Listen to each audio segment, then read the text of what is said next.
Бисмилля ва алхамдулилля. Вассалату вассаламу аля расулилля. Amma ba'd. Assalamu alaikum wa rahmatullahi wa barakatuh. Hurmatly dostlar. Sabaqtar sulantabız jin jana şaytanlar alamy. Ötülüçü masalebиz jinlerden jana şaytanlardan adamlarga denelik jaktan ziyan keltirүүsü. Oşol denelik jaktan ziyan keltirүүlerden daha bir türü bul öldürүү. Jinler tarabынан öldürүү жана согушуу.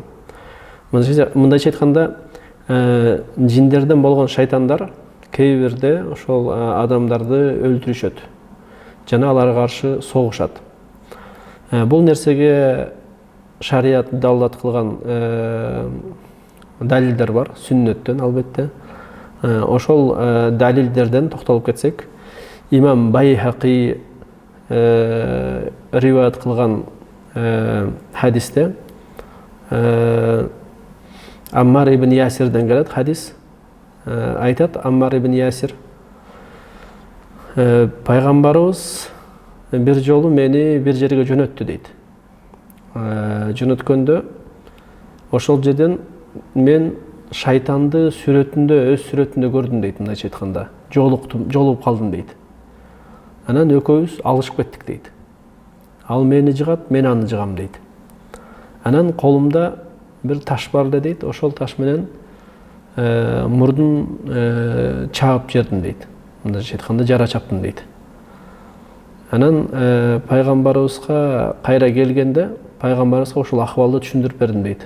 Ошол болгон кабарды, ошол акыбалды кабар бергенде, пайгамбарыбыз айтты дейди: Аммар шайтанга жолугуптур жана аны менен согушуптур деп.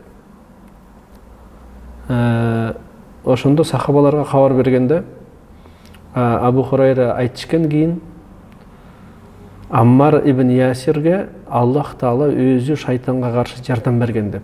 Жана бул нерсени пайгамбарыбыз өз тили менен кабар берген деп айтышкан.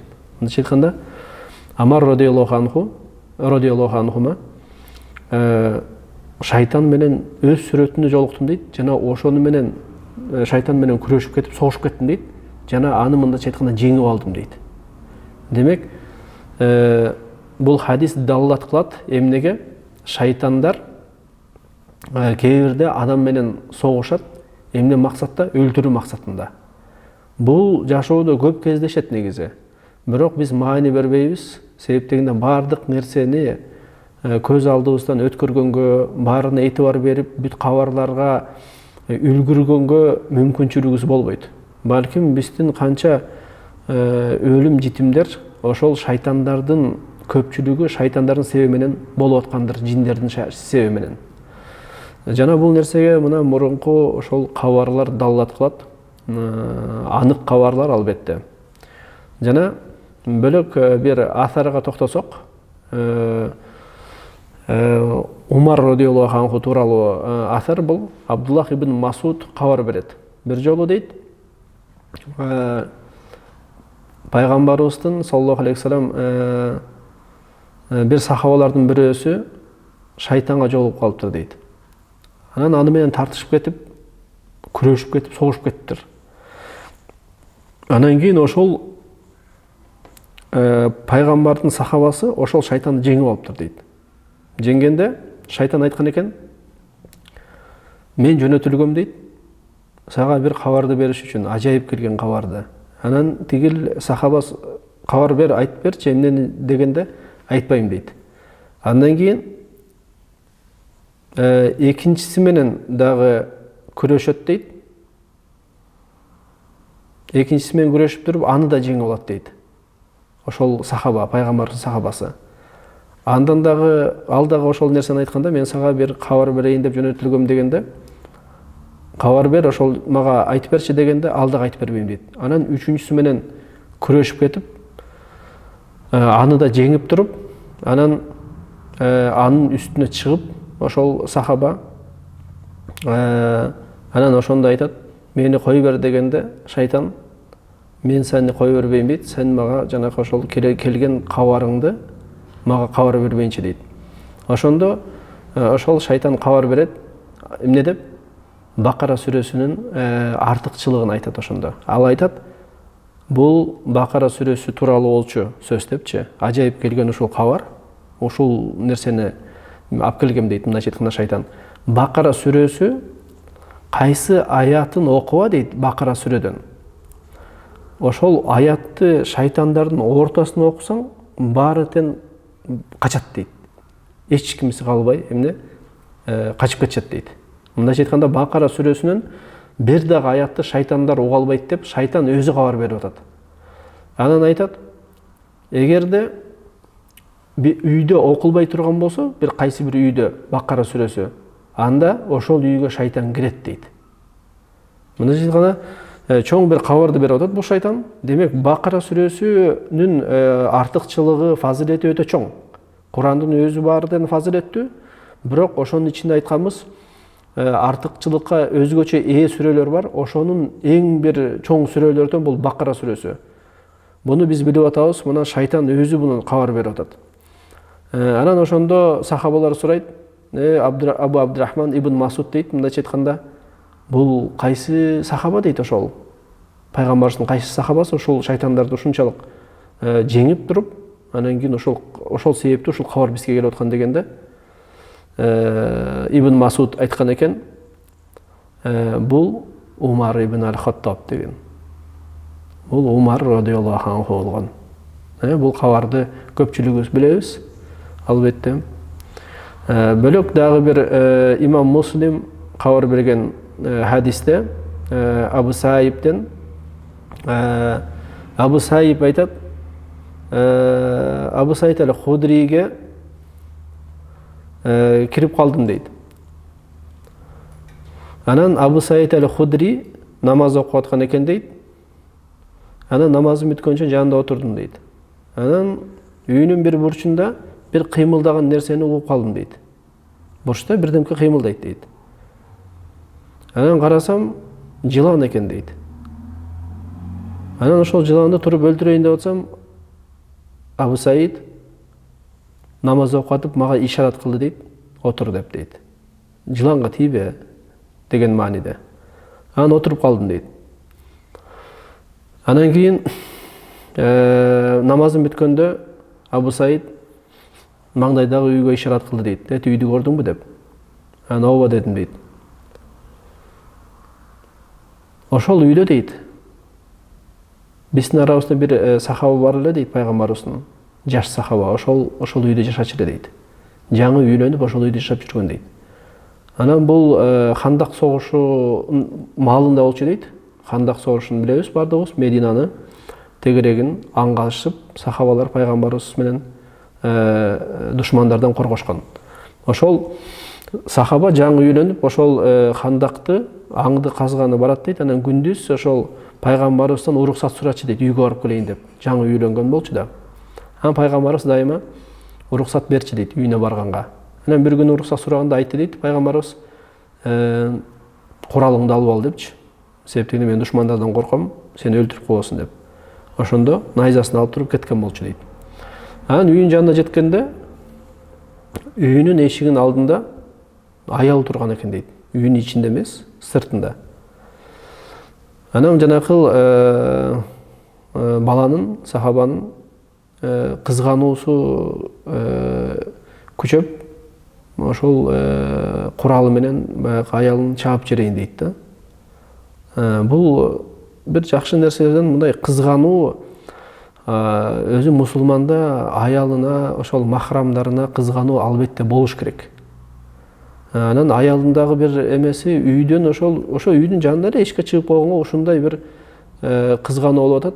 Демек, аял кишинин орду дайыма үйүндө болуш керек деген бир пайдалар да болот. Бир пайдалар көп, бирок ушундай бир пайдаларды алсак болот.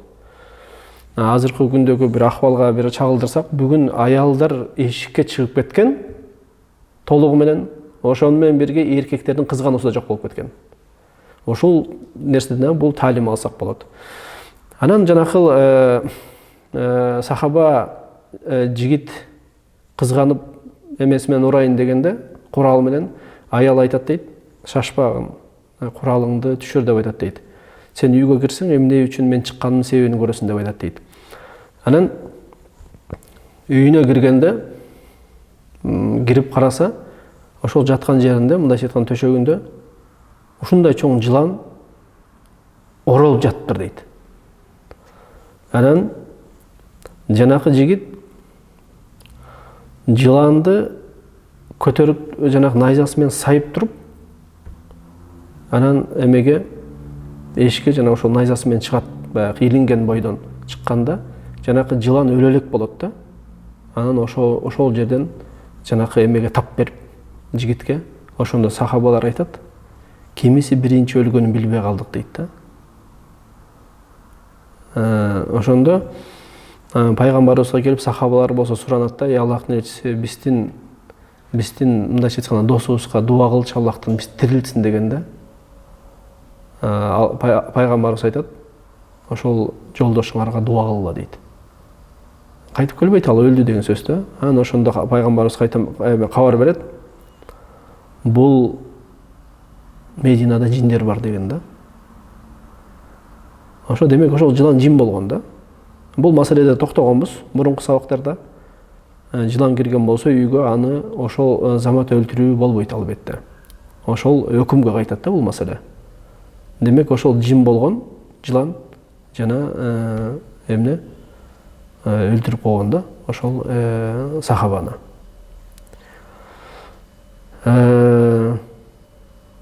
Бул маселеде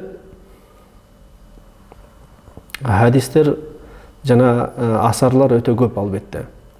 Жиндердин өлтүрүүсү, адамдарды өлтүрүүсү жана алар менен согушуусу, аларга каршы бул маселеде көп албетте. Ушул чекитте токтоп турабыз, дагы улантабыз бул маселени. Адаттагындай бүгүнкү үйрөнүүчү дуабыз бул дуа кимде-ким падышанын зулумунан корко турган болсо, ошого каршы дуа. Мындайча айтканда, ким өзүнөн үстүн турган, мындайча айтканда, начальник болобу, шефи болобу, ошол ким бирөөнүн кол астында иштеп атса, ошол кожоюнунун зулумунан корко турган болсо, анда ушул дуаны айтсын. Абдуллах ибн Масудтан келет хадис. Пайгамбарыбыз айткан экен,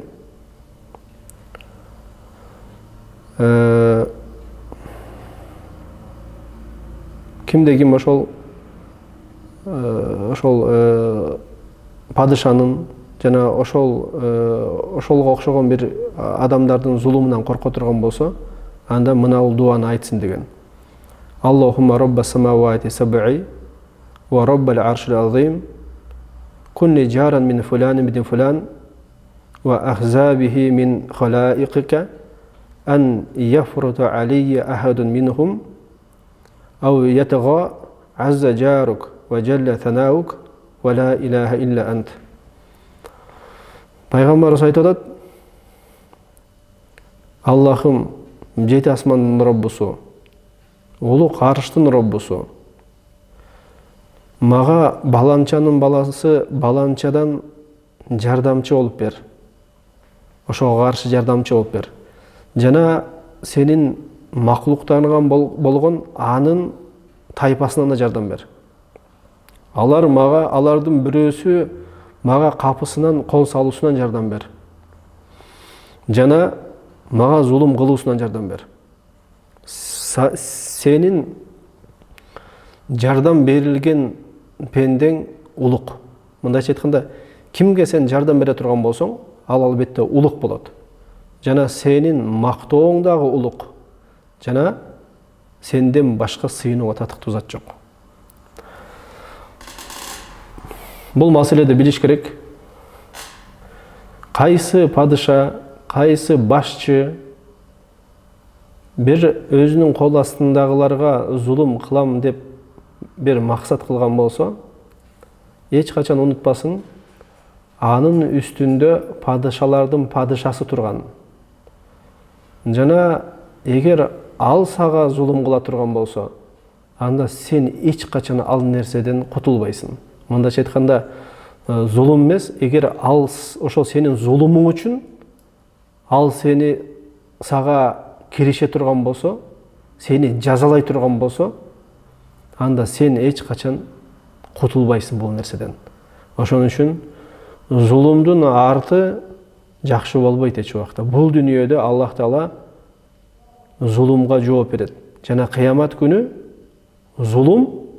зулуматтар болуп кайтат. Мындайча айтканда, кыямат күнү ким зулум кылган болсо, бул кылынган зулуму караңгы түн болуп, ошол кылган пендеге кайтып, ага каршы чыгат. Ошон үчүн эч качан пенде кандай деңгээлде зулум болбосун, кыпындай да зулум жасабасын. Эгер жасайм деген бир максаты келип кала турган болсо, же шайтан, же жиндер баспа салга турган болсо, бирөөгө зулум кылууга дайыма Аллахты эстесин. Өзүнүн күчтүү болгон, өзүнүн улук болгон зат ошол зулум кылып аткан маалда аны күзөп турат дайыма. Аллах Таала бардык өзүнүн макулуктарынын зулумунан бизди сактасын, жана бизди бирөөгө зулум кылуудан сактасын. Аллах Таала баарыбызга бекем ыйман берсин, күнөөлөрүбүздү кечирсин, жана жандарыбызды бир гана мусулман акыбалда алсын. Субханак Аллахумма ва бихамдика ашхаду ан ла илаха илля анта астагфирука ва атубу илейк. Жолукканча сак саламат болуңуздар. Ассаламу алейкум ва рахматуллахи ва баракатуху.